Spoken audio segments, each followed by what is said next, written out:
Students, welcome to our channel commerce achievers. और मैं खुशी आज आपको पढ़ाऊंगी एडजस्टमेंट्स। तो हम स्टार्ट करते हैं वीडियो को।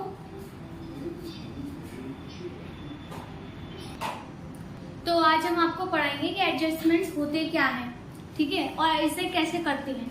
हमने आपको पिछली वीडियो में पढ़ाया था कि फाइनल अकाउंट जो बनाते हैं उसमें हम क्या बनाते हैं, trading account, profit and loss account और बैलेंस शीट। तो ये जो तीनों चीजें बनती हैं, इसमें ही हमें क्वेश्चन में गिवन हुआ होता है कि एडजस्टमेंट्स करके, समायोजन लिख करके, उसमें क्या होता है, हम उनको एडजस्टमेंट्स को जो हमें क्वेश्चन दे रखा है उसके अकॉर्डिंग हमें वो फिक्स करना होता है। कि अगर हमें दे रखा है कि वेतन, ऊपर दे रहा है हमें क्वेश्चन में कि वेतन 100 रुपए, और हमें एडजस्टमेंट्स की दे रखी है उसमें कि आउटस्टैंडिंग 100 रुपए, ठीक है। तो हमें उसे कैसे करेंगे। अगर दे रखा है प्रीपेड एक्सपेंसेस 100 रुपए वेतन पे ही, तो उसे हम कैसे करेंगे। हम आज यही सिखाएंगे आपको वीडियो में कि कैसे ऐसे एम्प्लॉय करते हैं समायोजन को एक फाइनल अकाउंट्स में। Okay, so now we start the video. So first of all क्या आता है कि व्यापार के अपूर्ण अथवा बिना लेखे लेन देनों को हिसाब की बहियों में नियम अनुसार पूर्ण करना समायोजन कहलाता है। अब हमें ये पता तो चल रहा है इससे कि एडजस्टमेंट्स होते क्या हैं, क्या, क्योंकि हमें पहले डेफिनेशन एक दी गई है। क्या है एडजस्टमेंट की डेफिनेशन, क्या है कि व्यापार में जो भी अपूर्ण, जो भी क्या हो, अपूर्ण हो या अथवा है ना, अपूर्ण या फिर किसी बिना लेन देन के लिखे हुए हिसाब की बहियों में नियम अनुसार पूर्ण करना समायोजन कहलाता है।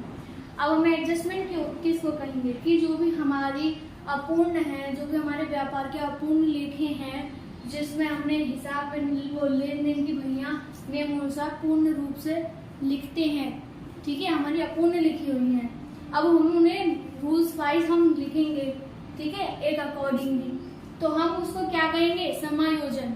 कैसे कि जैसे कि मैंने अभी बताया था कि अगर हमें वेतन दे रखा है 100 रुपए, ठीक है, ये किसमें दे रखा है हमें, ऊपर क्वेश्चन में, ठीक है, ये तो हमें दे रखा है ऊपर क्वेश्चंस में। अब हमें नीचे ही एडजस्टमेंट्स करके दे रखा हो कि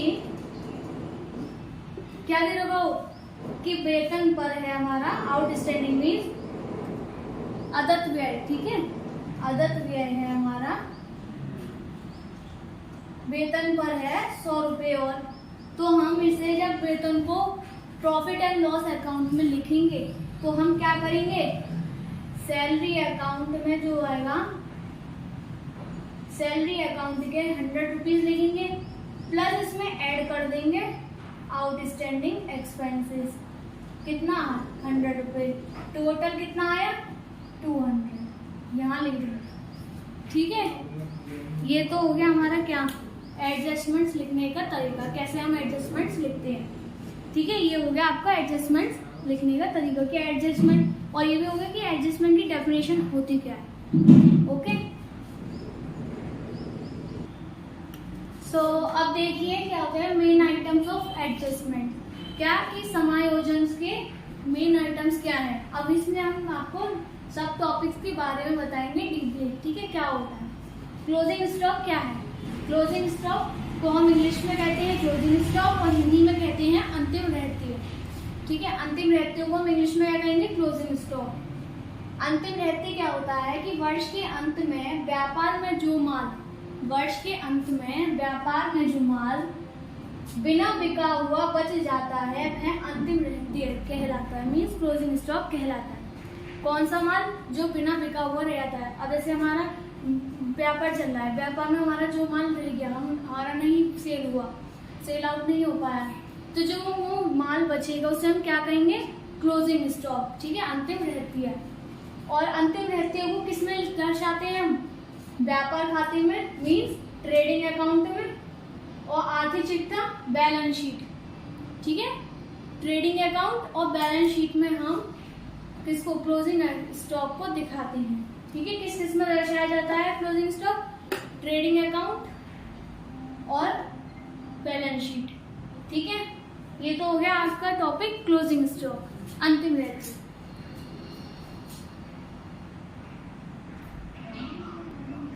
अब देखिए, जो आपका क्लोजिंग स्टॉक होता है किस में दिखाया जाता है? ट्रेडिंग अकाउंट के क्रेडिट साइड में, ठीक है। किस में दिखाया जाएगा? क्रेडिट साइड में। और बैलेंस शीट जो होती है उसमें क्लोजिंग स्टॉक एसेट्स में दिखाया जाएगा। इसमें एसेट्स, ठीक है। अगर आपका जैसे कि कभी भी क्लोजिंग स्टॉक आता है तो आप किस में दिखाएंगे? ट्रेडिंग अकाउंट के क्रेडिट साइड में और बैलेंस शीट के एसेट साइड में, ओके। तो देखिए, अब आता है आपका आउटस्टैंडिंग एक्सपेंसेस। ये होता क्या है? इसको हिंदी में कहते हैं आदत व्यय, ठीक है, और इंग्लिश में हम क्या कहेंगे? Outstanding expenses. अब देखिए होता क्या है, ये व्यापार में वर्ष भर का जितना व्यय होता है, व्यापार में जो भी पूरी ईयर में जो भी आपका क्या होगा एक्सपेंसेस होगा, उसका अधिकांश भाग तो नकद में चुका दिया जाता है, ठीक है। लेकिन बचा हुआ भाग को अदत व्यय कहते हैं, जिसे जो आगे दिया जाएगा, जो क्या होता है जिसे हम आगे पेड करेंगे। जैसे क्या होता है, कुछ भी चीजें होती हैं, ये समझ लो कोई भी एक्सपेंस किया है, कुछ भी खर्चा किया है, हमने वेतन दिया है किसी को, अब क्या है हमने उसे भी थोड़ा तो हमने उसे पेमेंट कर दिया, अब उसका थोड़ा पेमेंट बचा, उसे हम कब करेंगे पेड? हमने जब नहीं दिया उसे नकद, तो वो हमारा क्या हुआ? बचा हुआ भाग हुआ आउटस्टैंडिंग, हम पे अभी तो रह गया है, वो हमें उसे देना है, ठीक है। तो उसे क्या करेंगे हम? आउटस्टैंडिंग एक्सपेंसेस, जो आगे चुकाया जाएगा, ठीक है। तो और इसे व्यापार खाते में, लाभ हानि खाते में और आर्थिक चिट्ठा में दर्शाया जाता है। ये किस किस में दर्शाया जाता है? व्यापार खाता, trading account, profit and loss account और बैलेंस शीट, तीनों में ही दिखाया जाएगा। अब ट्रेडिंग अकाउंट में कहाँ पर दिखाया जाएगा? ट्रेडिंग अकाउंट में अगर ऐसे हमें किसी भी हमें एडजस्टमेंट दी हुई है कि हमें बेजिस में दिखाना है कि बेजिस हुई है 100 रुपए की, पेड करिए, और अभी एडजस्टमेंट्स में लिखा हुआ है कि 50 रुपए अभी आउटस्टैंडिंग है बेजिस पर, ठीक है। तो उसे हम क्या करेंगे? व्यापार खाते में ही हम बेजिस लिखा हुआ उसी में ऐड करते हैं, ठीक है। आउटस्टैंडिंग को क्या करते हैं हम? ऐड, आउटस्टैंडिंग हम करेंगे ऐड, ठीक है, एडिशन करते हैं आउटस्टैंडिंग का। तो ट्रेडिंग अकाउंट में क्या करेंगे? बेजिस में 50 रुपए ऐड करके, और फिर प्रॉफिट एंड लॉस अकाउंट में हमें कुछ दे रखा होगा ऐसी एडजस्टमेंट कि हमें सैलरी में एडिशन करना है, ठीक है। तो सैलरी का कुछ दे रखा है 100 रुपए या 50, तो हम उसमें भी ऐड करेंगे, ठीक है। और आर्थिक चिट्ठे में क्या करते हैं?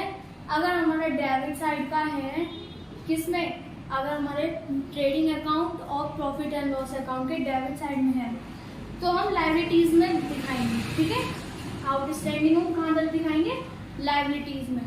अगर हमारे किस में दे रखा हो? ट्रेडिंग अकाउंट और उसमें प्रॉफिट एंड लॉस अकाउंट में हमें आउटस्टैंडिंग एक्सपेंसेस दिया है, तो हम, और डेबिट साइड में दिया है, तो हम किस में देंगे? बैलेंस शीट के लायबिलिटीज साइड में, ओके।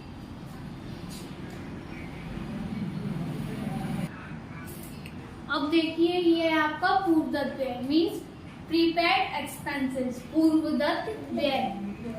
ये होता क्या है? कभी कभी व्यापार में कोई व्यक्ति पेशगी दे देता है, एडवांस कर देता है। कोई व्यक्ति गैर से किसी को पेमेंट पेड करना था, तो उसने क्या करा? पहले ही एडवांस दे दिया और माल का आदेश दे दिया, ठीक है। तो उसे क्या होगा कि हमने तो एडवांस पहले ही कर दिया, तो उसे हम क्या कहेंगे? Prepaid expenses. और इसे trading account, P&L, profit and loss account और बैलेंस शीट में दर्शाया जाता है, वो भी किसमें? व्यय में से घटाकर, एक्सपेंसेस में से माइनस करके दर्शाया जाता है। जैसे कि हमें दे रखा हो कि कोई भी एक्सपेंस हुआ है, ट्रेवलिंग एक्सपेंसेस, उसमें से हमें दे रखा है कि हमने उसमें 100 रुपये पहले ही दे दिए और 500 रुपये दे रखा है। ट्रेवलिंग एक्सपेंस दे रहा है हमें 500 रुपये, उसमें हमें एडजस्टमेंट दे रखी है कि प्रीपेड करना है आपको क्या? 100 रुपये। तो हम क्या करेंगे? जब हम P&L अकाउंट बनाएंगे, ट्रेवलिंग एक्सपेंसेस में से 500 रुपये में से घटाएंगे 100 रुपये, आएगा टोटल 400 रुपये। ये आ गया आपका, ठीक है, ऐसे। तो उसे हमने क्या करा? प्रीपेड एक्सपेंस, क्योंकि हमें एडवांस तो हमने पहले दे दिया, तो 500 रुपये में 100 रुपये घटाना पड़ेगा, ठीक है ना। तो ये होता है आपका प्रीपेड एक्सपेंसेस। अब देखिए इसमें क्या है, एक्रूड इनकम, उपार्जित आय। ठीक है, उपार्जित आय क्या होती है, इसी आय, ऐसी आय जो उपार्जित तो कर ली है लेकिन प्राप्त नहीं हुई। जो उपार्जित तो कर ली है लेकिन हमें अभी तक वो रिसीव्ड नहीं हुई है, हमें मिली नहीं है अभी तक, है ना, ऐसी इनकम। ठीक है, और इसे हम किस में लिखते हैं, trading account, profit and loss account और बैलेंस शीट, तीनों में ही इसको लिखते हैं और तीनों में ही इसको लिखते हैं। ओके, अब आती है बात की एक्रूड इनकम। उसमें क्या नाम है आपकी ट्रेडिंग अकाउंट में किसमें लिखा जाएगा, ट्रेडिंग अकाउंट में अगर हमें जिस हिसाब से रखोगे, जिस एडजस्टमेंट के, जिस भी कोई भी एंट्री के हिसाब से उस एंट्री के नीचे इसे ऐड और घटावा, ठीक है, ऐड कराया। और ऐसे ही और इसमें से प्रॉफिट एंड लॉस अकाउंट जो होता है उसके हम किस में लिखते हैं, उसके हम क्रेडिट साइड में लिखते हैं। ठीक है, और बचा आपका क्या, बैलेंस शीट, तो बैलेंस शीट में हम किस में लिखते हैं, एसेट साइड में इसे। ठीक है, ये किस में आएगी आपके बैलेंस शीट के एसेट साइड में। अब आता है अन इनकम। ठीक है, अनुपार्जित आय, ये क्या होती है, ऐसी आय यदि व्यापारी को कुछ मदद पेशगी प्राप्त हो जाता है। ठीक है, अब क्या है कि ऐसे कोई भी व्यापारी है उसको कुछ मतलब कुछ परसेंटेज या कुछ भी थोड़ा सा ही पेश एडवांस प्राप्त हो जाता है। ठीक है, एडवांस प्राप्त हो जाता है तो उसे क्या कहेंगे हम, अनअर्न्ड आय। ठीक है, इनकम, अनुपार्जित आय, इसे हम किस में लिखते हैं, इसे भी हम तीनों में ही लिखेंगे। ठीक है, तीनों में किसमें, trading account, P&L account, balance sheet. ठीक है, इसे बैलेंस शीट के लायबिलिटी साइड में दिखाएंगे, बैलेंस शीट के लायबिलिटी साइड में। ठीक है, ये तो हो गया आपके ये दो टॉपिक। और तो अब देखिए संपत्ति पर मूल्य ह्रास। ठीक है, संपत्ति पर क्या होता है, एसेट्स पर मूल्य में ह्रास आना। ठीक है, ह्रास क्या होता है, डेप्रिसिएशन ऑन एसेट्स। अब ये होता क्या है, आप ये सोचेंगे डेप्रिसिएशन ऑन एसेट्स होता क्या है, तो इसका मतलब ये होता है कि आपकी कोई भी एसेट है, आपने अभी कोई भी चीज का, आपने कोई मतलब एक बिल्डिंग खरीदी, ठीक है, तो वो एक एसेट है। अब क्या हुआ, उसको हमने खरीदने के बाद वहां पर मतलब कुछ ऐसी आ गई, वो बंद हो गई, गली बंद हो गई, या फिर वहां पे वो कुछ भी नुकसान होने के लायक हो जिससे उस घर को क्षति पहुंचे। ठीक है, तो उससे क्या होंगे, उस घर के दाम गिरेंगे, उस घर के जब रेट गिरेंगे तो उस पर क्या हुआ, हमने तो खरीदी थी उस पर हाई रेट पे, अब वो गिर गई लो रेट पे, तो हमें उस पर जो हानि हुई है उसे हम क्या कहेंगे, डेप्रिसिएशन। ठीक है, अब क्या है, जैसे कि आप एक को ले लो, हमने कोई गाड़ी ली, हमने कोई गाड़ी ली तो उसे हम लेके आए महंगी। ओके, जैसे कि हमने कोई कार खरीदी है तो उसमें कार में हमने वो महंगी खरीदी थी, शोरूम से निकलते उसके रेट गिर गए। ठीक है, वो हो गया हमारे से कोई भी टूट फूट हो गई या कुछ भी हो गया तो उसे हम बेचने गए तो वो फिर कम रेट में बिकेगी क्योंकि उसमें लॉस आ गया हमें। तो जो किसी भी मूल्य में जो भी उसमें क्या होता है, ह्रास आता है, मूल्य में ह्रास आता है तो उसे क्या कहते हैं, डेप्रिसिएशन। ठीक है, जैसे कोई भी मूल्य हो उसमें से उसकी वैल्यू की गिरावट हुई हो, बड़ी नहीं है वो गिरावट में गई, आपकी जगह डाउन चली गई, तो उसे क्या कहेंगे हम, डेप्रिसिएशन। अब ऐसे ही आप इसमें, और डेप्रिसिएशन किसमें दिखाया जाता है, प्रॉफिट लॉस के डेबिट साइड में। ठीक है, प्रॉफिट लॉस अकाउंट के डेबिट साइड में, और बैलेंस शीट के आपको किसमें दिखाया जाएगा, एसेट साइड में। ठीक है, एसेट साइड में जैसे हमें जो भी चीज पे दे रखी होगी हम उसमें से घटा करके लिखेंगे। ठीक है, ये होती है आपकी डेप्रिसिएशन ऑन एसेट्स। ठीक है, अब आता है आपका संपत्ति पर मूल्य वृद्धि। ठीक है, इसे क्या कहते हैं, एप्रिसिएशन ऑन एसेट्स। अब ये क्या होता है भाई, अब हमने तो पढ़ लिया डेप्रिसिएशन, अब ये एप्रिसिएशन क्या आ गया। ठीक है, तो एप्रिसिएशन ये है कि मूल्य में वृद्धि, हमने ये तो पढ़ लिया, अभी ये समझ तो आ रहा है, मूल्य में वृद्धि हुई है, वहां तो मूल्य में ह्रास हुआ था, वहां तो नीचे गया था, अब यहाँ तो ऊपर आ रहा है, वहां नीचे का डाउन था, यहाँ ऊपर जा रहा है, अब जा रहा है। ठीक है, तो अब में क्या हो, तो एप्रिसिएशन का मतलब होता है अगर जैसे कि कोई महामारी आती है, जैसे अब कोरोना में महामारी चल रही थी, तो अभी तो कुछ नहीं है फिलहाल, जो अभी पास आउट हुई है अभी, तो ये समझिए कि उसमें महामारी में या फिर कोई देश में युद्ध होते हैं, ठीक है, तो उस जो देश के युद्ध में हमें आकाल पड़ती है चीज़ों की, जहाँ लड़ाई हो रही है वहाँ पे आकाल पड़ता है चीज़ों का, तो उसमें हम क्या करते हैं, हम वहाँ पे अगर अपना कोई भी माल बेचेंगे तो हम उसमें क्या है, उसमें हमें महंगे दाम में हम बेच सकते हैं, ठीक है। तो इसमें हमें क्या हो रही है, जैसे हमारी अमाउंट तो थी 50 रुपए की उस एसेट की, अब हमने महामारी के वक्त या किसी भी वक्त हमने वो सेल आउट करी, तो वो अब हमारी बिकी 100 रुपए की, तो ये क्या हुआ, प्रॉफिट तो हो रहा है भाई, तो क्या हो रही है, इसमें वृद्धि हो रही है, ठीक है। इसकी जो मूल थी, जो इसकी वैल्यू थी, उसमें हमारी में एप्रिसिएशन हुआ है, तो इसमें एप्रिसिएशन का मतलब ये होता है कि बढ़ोतरी होना, ठीक है, बढ़ना ना कि घटना है। निराश का मतलब हो गया डाउन में जाना, और एप्रिसिएशन का मतलब हो गया अप, ठीक है। अब ये देखा जाएगा कि ये किस में आता है। अब जो एप्रिसिएशन है उसे हम किस में लिखेंगे, हम उसे प्रॉफिट लॉस के अकाउंट में लिखेंगे, वो भी क्रेडिट साइड, ठीक है। ये था डेबिट साइड में, ये क्रेडिट साइड में है, क्योंकि इसमें क्या था, डाउन जा रहा था, इसमें क्या है, अप जा। अब वो इसके बैलेंस शीट में था लायबिलिटी, उसमें एसेट साइड में, ठीक है। अब इसकी जो ये है आपका एप्रिसिएशन जो है, उसे हम किस में लिखेंगे, संपत्तियों में जोड़ करके, क्योंकि ये क्या हो रही है, वृद्धि हो रही है। हम इसे भी एसेट्स में लिख रहे थे, लेकिन हम इसे घटा करके लिख रहे थे, ठीक है, माइनस करके, इसे हम बढ़ा करके लिखेंगे, ऐड कर देंगे जिस चीज में भी हमें एप्रिसिएशन हुआ है, ओके। अब आता है आपका इंटरेस्ट ऑन कैपिटल, मीन्स पूंजी पर ब्याज। ये क्या होता है, पूंजी पर ब्याज जो होता है, ये आप जैसे आपने बिजनेस स्टार्ट किया तो आप उसमें सबसे पहले कैपिटल के रूप में, कुछ पूंजी के रूप में पैसे लगाते हैं बिजनेस में।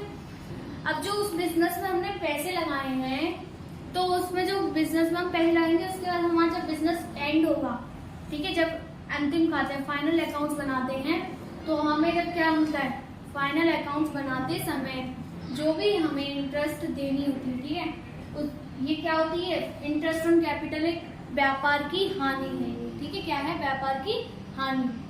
तो ये जो इंटरेस्ट ऑन कैपिटल हम जो देंगे, तो इसे क्या होता है, व्यापार की हानि होती है, ठीक है ना। अब ये सोचिए हम इसे दिखाएंगे किसमें, तो हम इसमें दिखाएंगे प्रॉफिट एंड लॉस अकाउंट में, किसमें, डेबिट साइड में, और बैलेंस शीट के आप दिखाएंगे इसे, बैलेंस शीट के किसमें, लायबिलिटी साइड में, वो भी कैपिटल में ऐड करके, ठीक है, इसको इंटरेस्ट ऑन कैपिटल। अब आती है आपकी बात कि इंटरेस्ट ऑन ड्राइंग क्या होता है। अब जो आपका ये इंटरेस्ट ऑन ड्राइंग होती है, ये आपकी क्या होती है, व्यापार के लिए कि लाभ है, ठीक है, इससे प्रॉफिट तो है। अब इसे क्या होता है, हम जो अपने पर्सनल यूज के लिए जो बिजनेस में से पैसा निकालते हो, उसे हम क्या कहते हैं, ड्राइंग, ठीक है। बिजनेस में से हम अपने पर्सनल यूज के लिए जो पैसा निकालते हैं, या कोई भी माल निकालते अपने पर्सनल यूज के लिए लेते हैं, तो उसे क्या कहते हैं, ड्राइंग। अब उसी पर ही ब्याज लग जाती है, तो उसे क्या कहेंगे, इंटरेस्ट ऑन ड्राइंग, ठीक है। अब जो ये होती है, इसे प्रॉफिट तो होती है इंटरेस्ट ऑन ड्राइंग। अब इसे हम किस में लिखते हैं, इसे हम प्रॉफिट एंड लॉस अकाउंट के क्रेडिट साइड में लिखेंगे, किसमें, क्रेडिट साइड में। इसे ये था आपका डेबिट साइड, वो भी किसके, पी एंड एल अकाउंट, ठीक है, पी एंड एल अकाउंट के किसमें था, डेबिट साइड में, और ये है पी एंड एल अकाउंट की क्रेडिट साइड का, ठीक है। और बैलेंस शीट में ये कहाँ लिखे जाते हैं, ये वाला बैलेंस शीट में आपका किस में लिखा जाएगा, लायबिलिटी साइड में। पहले तो ड्राइंग में आप ऐड करेंगे, फिर जब ड्राइंग को हम कैपिटल में से माइनस करते हैं, फिर उसे माइनस कर देंगे, ठीक है ना। तो ये हो गया आपका इंटरेस्ट ऑन ड्राइंग। अब आता है आपका बैड डेट्स, मीन्स अशुद्ध ऋण, ठीक है। ये होता क्या है, अशुद्ध ऋण का मतलब होता है, आजकल क्या होता है कि हम बिजनेस में उधार दे देते हैं, ठीक है। बिजनेस में जब हम उधार देते हैं, तो जो अमाउंट हमने दी उधार, ठीक है ना, बिजनेस में हम जो भी हम उधार देते हैं, माल उधार पे बेचते हैं, तो उसमें क्या होता है कि उधार पे माल बेचने में जो भी हम किसी भी पर्सन को हम जो उधार पे माल बेच रहे हैं, अब हमें उसकी जब हम लेते हैं उससे उधार अपना पूरा करते हैं, जब हम हमें देता है तो क्या हुआ कि वो या तो उसकी मृत्यु हो गई या फिर वो यहाँ से भागे, दिवालिया हो गया, ठीक है। दिवालिया का मतलब क्या होता है, या फिर वो गायब ही हो गया, ठीक है ना, या फिर वो भाग गया है, या फिर उसकी मृत्यु हो गई, या फिर वो असमर्थ है देने में, पेमेंट देने में असमर्थ हो, ठीक है। तो इन सब चीज की जो क्या होती है, उसमें जो अमाउंट होती है हमारी, जो क्रेडिट है जो हमने उसे दिया था हमने, तो वो तो हमारा डूब गया पैसा, चलो, क्योंकि वो चला गया। अब जब वो रहा ही नहीं आदमी तो फिर कैसे वो हमारे पास आए, तो वो तो पैसा डूब गया। तो डूबने को हम क्या कहते हैं, अशुद्ध ऋण, ठीक है। अशुद्ध ऋण किसको कहते हैं हम, डूबने को। जब पैसा डूब जाता है, हमने किसी को उधार पे दिया है और वो या तो असमर्थ है, या फिर वो मर गया है, या फिर वो है ही वो भाग गया, ठीक है। इन तीन चार चीजों में जो भी हो तो उसे क्या कहेंगे हम, बैड डेट। अब बैड डेट्स हम किस में दिखाते हैं, प्रॉफिट एंड लॉस अकाउंट में दिखाते हैं, ठीक है। दोनों साइड दिखा देते हैं। अगर हमें अकॉर्डिंग टू एडजस्टमेंट हमें जिस हिसाब से दे रखे होंगे उस हिसाब से दिखाएंगे। और आता है आपका बैलेंस शीट। तो बैलेंस शीट में किसमें होता है, डेप्टर्स में से क्या होता है, जो डेप्टर्स होते हैं उसमें से घटाकर लिखते हैं बैड डेट्स को, ठीक है। डेटर्स में से क्या होता है, माइनस कर देते हैं बैड डेट्स, फिर लिखते हैं उसकी अमाउंट, ठीक है। ये होती है आपके बैड डेट्स। सो आज हमने आपको इतने सारे टॉपिक्स कवर अप कर दिए हैं। अब आपको हम नेक्स्ट वीडियो में क्वेश्चंस बताएंगे, न्यूमेरिकल क्वेश्चन के कैसे इसके एडजस्टमेंट के हम ट्राई करेंगे। ओके, हम ट्राई करके दिखाएंगे कि कैसे ट्राई किए जाते हैं, कैसे करे जाते हैं एडजस्टमेंट्स के क्वेश्चन। और एडजस्टमेंट्स के क्वेश्चन को हम अगली वीडियो में दिखाएंगे। तो ये वीडियो तो आपकी यहीं पे खत्म होती है। So thank you for watching our video. और प्लीज गाइज हमारे चैनल को जरूर subscribe, like and comment share जरूर करें। और अगर आपको कोई भी प्रॉब्लम आ रही हो इस चैप्टर में या और भी कोई चैप्टर में, तो आप हमसे प्लीज जरूर बताएं, ठीक है। हमारे कमेंट बॉक्स में जरूर कमेंट करें अगर आपको कोई भी प्रॉब्लम हो। और आप थोड़ा कमेंट करके बताएंगे तो हमें भी लगेगा कि हाँ कोई पढ़ रहा है, या फिर हमारी वीडियो कोई सही मतलब देखा भी जा रहा है या नहीं तो हमें इससे कोई भी आगे प्रोत्साहन नहीं मिलेगा आप अगर हमें कमेंट नहीं करेंगे, ठीक है ना। तो आप हमें कमेंट करें और हमारे चैनल को subscribe, like and comment share जरूर करें। और नेक्स्ट वीडियो आपको हम अभी अपडेट कर देंगे, ठीक है।